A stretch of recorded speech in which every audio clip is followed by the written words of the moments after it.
지금부터 내가 해주는 얘기 들어주겠니? 할렐루야. 오늘도 새날을 주신 하나님께 감사와 찬양을 올려드립니다. 8월 4일 화요일 새벽입니다. 내 구주 예수를 더욱 사랑, 이 찬양 1절만 올려드리겠습니다. 내 구주 예수를 더욱 사랑, 엎드려 비는 말 들으소서.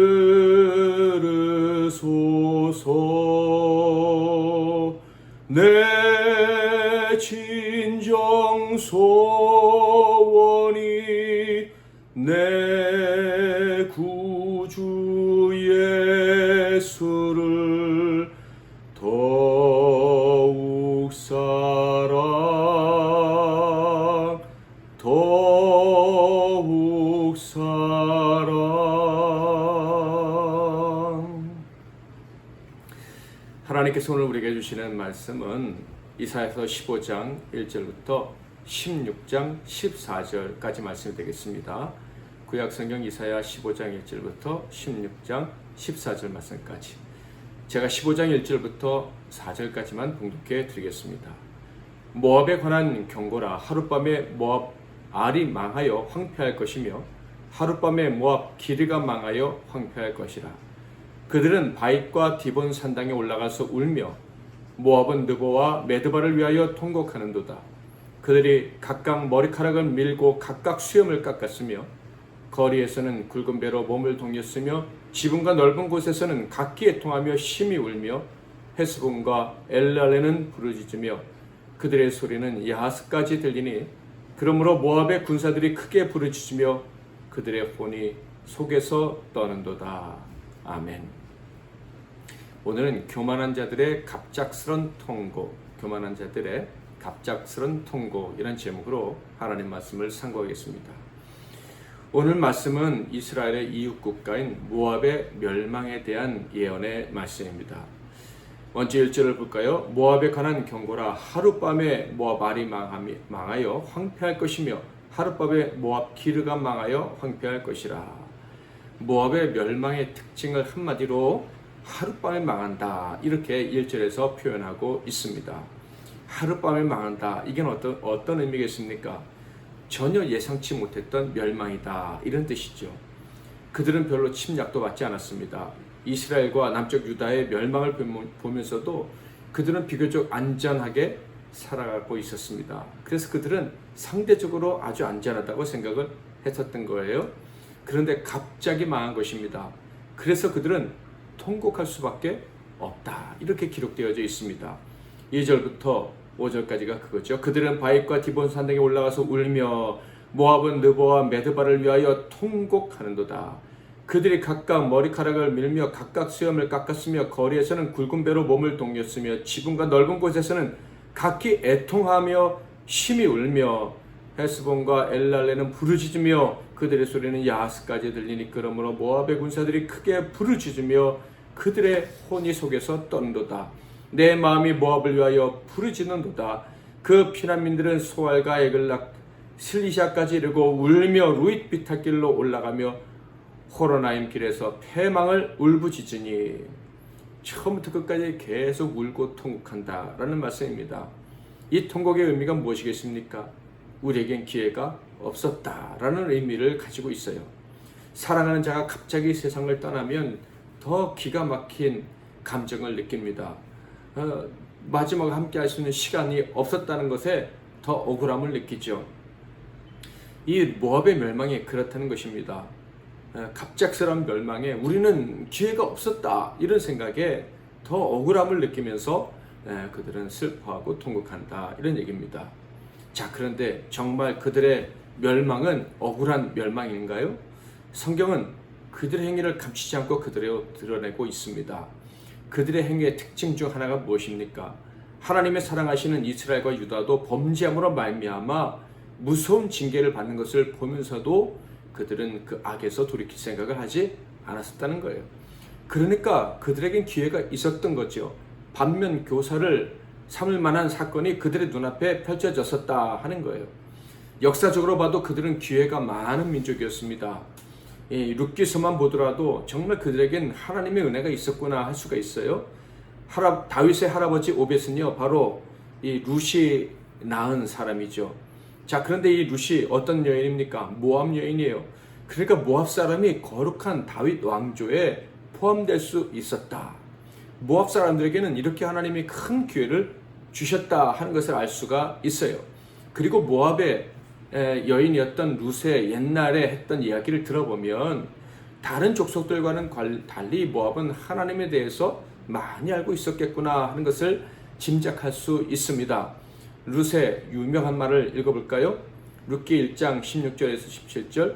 룻이 이르되 내게 어머니를 떠나며 어머니를 따르지 말고 돌아가라 강권하지 마옵소서. 어머니께서 가시는 곳에 나도 가고 어머니께서 머무시는 곳에서 나도 머물겠나이다. 어머니의 백성이 나의 백성이 되고 어머니의 하나님이 나의 하나님이 되시리니 어머니께서 죽으시는 곳에서 나도 죽어 거기 묻힐 것이라. 만일 내가 죽는 일 외에 어머니를 떠나면 여호와께서 내게 벌을 내리시고 더 내리시기를 원하나이다 하는지라. 모압 여인 룻은요, 하나님을 알았을 뿐만 아니라 하나님께서 상과 벌을 내리신다 하는 것도 알았어요.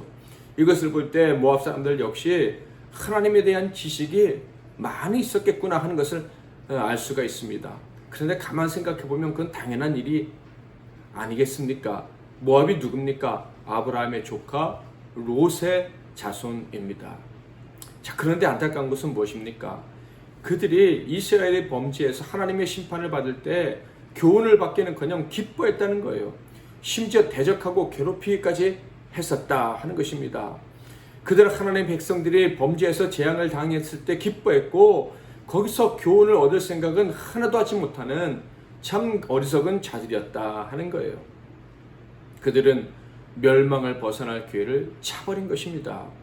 멸망당하지 않고 하나님의 은혜를 받을 수 있었는데 그 기회를 외면해버린 거예요. 유다처럼 어려움 당하지 않고도 회개할 기회가 있었다 이런 얘기입니다. 남의 일을 타산지석으로 삼지 못한 것이죠. 그 결과 그들의 멸망의 날은 갑자기 찾아오고 그날에 그들은 울부짖을 수밖에 없었던 것입니다. 자, 그런데 하나님께서는요, 그 멸망의 날에도 그 멸망을 피해서 살아남을 사람들이 있다고 말씀을 하십니다. 자, 그렇다면 그 사람들에겐 희망이 있어서 하나님께서 살려주신 것일까? 그렇지 않습니다. 9절을 볼까요? 디몬 물에는 피가 가득함이로다. 그럴지라도 내가 디몬의 재앙을 더 내리되 모압의 도편자와 그 땅의 남은 자에게 사자를 보내리라.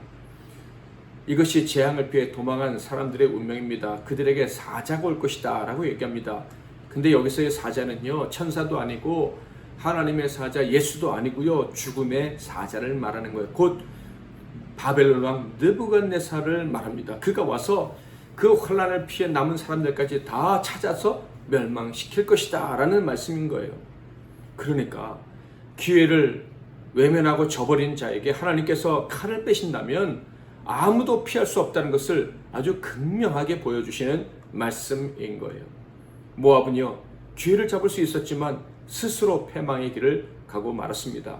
핑계댈 수 없는 그런 패망의 길을 걷고 말았다 하는 거예요. 그런데 16장을 보면요, 하나님께서 정말로 이방인들 가운데 특별하게도 이 모압에게는 많은 기회를 주셨다 하는 것을 알 수가 있어요. 그들이 살 수 있는 기회가 있었는데 첫째는요, 유다와 좋은 관계를 맺으라 라고 말씀을 하신 거예요. 1절과 2절에는요, 그래서 유다에게 조공을 바치라고 하시죠.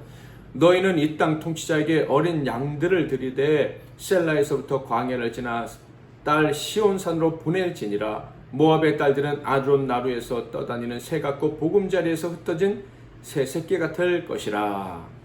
유다의 조공을 바치면 살 수 있다는 말씀이에요. 그리고 3절과 5절에서는요, 유다에서 피난민이 발생하면 그들을 보호해 주라 이렇게 말씀을 하십니다.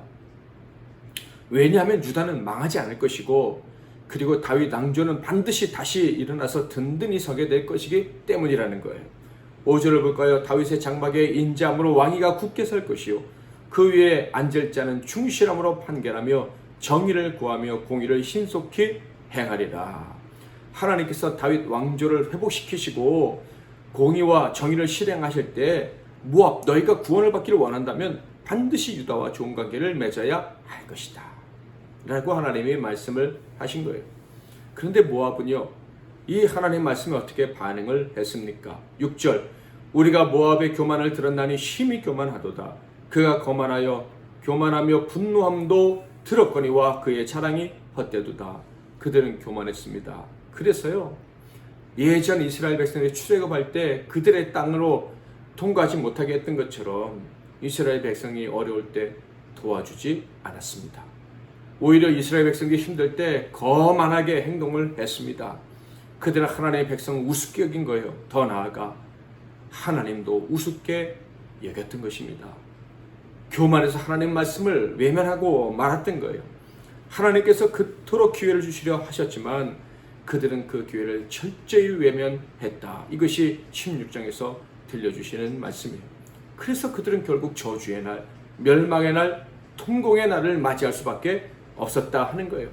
당연히 핑계도 낼 수 없었다라는 말씀이죠. 7절, 그러므로 모압이 모압을 위하여 통곡하되 다 통곡하며 길할레셋 건포도 떡을 위하여 그들이 슬퍼하며 심히 근심하리니 그들을 위해 울어줄 자가 없었다 하는 거예요. 그저 자기들끼리 슬퍼하다 망해 죽는 것이다 하는 거예요. 그들의 교만이 극치에 달한 이유가 무엇이었습니까? 결국 우상숭배였어요. 12절, 모압이 그 산당에서 피곤하도록 봉사하며 자기 성소에 나아가서 기도할지라도 소용없으리로다. 하나님이 아닌 다른 신을 섬기느라 교만해진 것입니다. 교만한 자들의 종교 행위는 아무런 의미가 없어요. 기독교인이라 할지라도 마찬가지입니다. 하나님을 섬기는 자라고 해도 교만하면요, 그는 이미 우상숭배자인 거예요. 그래서 그들이 아무리 열심히 교회에서 섬긴다 할지라도 기회를 잡을 수가 없어요. 어떤 사람은 스스로 기독교인이라고 하고 또 스스로 교만해져서 자기를 마치 정의의 사도처럼 생각하는 경향이 있어요. 그래서 모압이 유대 사람들을 정죄했던 것처럼 하나님의 사람들을 함부로 정죄하고 판단하는 경우도 있습니다. 그래서 의인이 괴로움을 당하면요, 기뻐하기도 하고요, 조롱까지 하는 거예요. 그들의 결국이 무엇이겠습니까? 무서운 심판일 수밖에 없습니다. 교만해서 하나님의 자녀의 슬픔에 같이 동참하지 못하는 자들, 그들 역시도 무서운 운명에 처하게 된다는 것을 기억해야 할 것입니다. 통곡하는 날을 만나게 된다는 거예요. 다음의 구절을 보면 교만한 자에 대한 심판, 하나님의 사람들에 대하여 오만하게 행동하고 그들을 반대했던 자들을 향한 심판은 절대 취소되지 않는다 하는 것을 알 수가 있습니다. 13절, 14절, 이는 여호와께서 오래전부터 모압을 들어 하신 말씀이거니와 이제 여호와께서 말씀하여 이르시되 품꾼에 정한 해와 같이 3년 내에 모압의 영화와 그 큰 무리가 능욕을 당할지라 그 남은 수가 심히 적어 보잘것없이 되리라 하시도다. 오늘 말씀은 단순히 모압의 멸망에 대한 예언의 말씀으로만 들어서는 안 될 것입니다. 이 말씀을 우리는 두려운 마음으로 듣고 기도해야 할 것입니다. 무슨 기도를 해야 될까요? 하나님, 우리의 이웃은 누구입니까? 라고 질문을 해야 합니다. 그리고 내가 누구를 위해 살아야 됩니까? 어떤 사람을 위하고 돌봐주고 어떤 사람의 삶을 통해서 교훈을 얻어야 됩니까? 하나님께 기도해야 할 것입니다. 깊이 생각하고 기도해야 될 것입니다.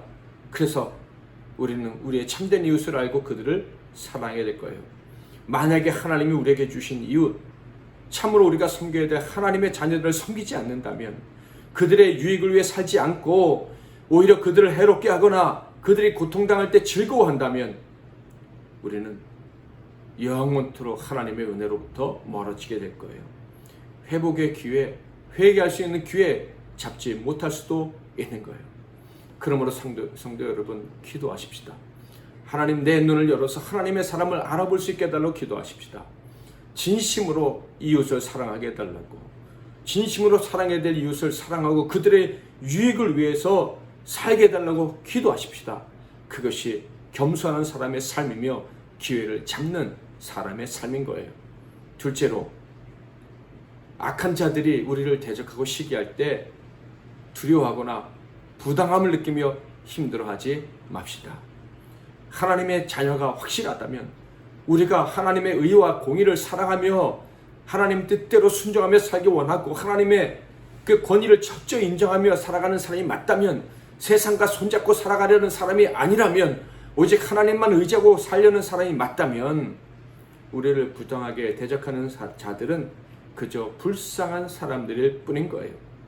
하나님의 진노를 향해 돌진하는 불나방 같은 자들인 거예요. 그러므로 우리의 길은 분명합니다. 모든 두려움, 억울함, 헛된 정의감은 버려야 합니다. 오직 하나님만을 의지하는 가운데서 하나님을 사랑하고 이웃 사랑하며 살아야 할 거예요. 이것이 겸손한 자들의 삶이고 그들에게 하나님이 기회를 주시고 은혜를 주시는 거예요. 오직 그들만이 반드시 하늘로부터 오는 놀라운 기회들을 붙잡고 살아가는 인생이 되는 거예요. 여러분은 기회를 붙잡은 분들이 맞습니까? 내 구주 예수를 더욱 사랑 2절 3절 찬양하겠습니다. 이전에 세상 나 기뻤어도 지금 내 기쁨은 오직 예수. 다만 내 피는 말 내 구주 예수를 더욱 사랑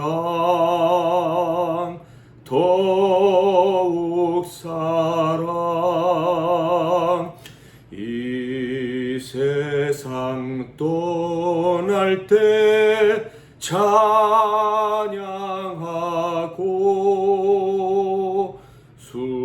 숨질 때 하는 말 이것일세. 다만 내 피는 말 내 구주 예수를 더욱 사랑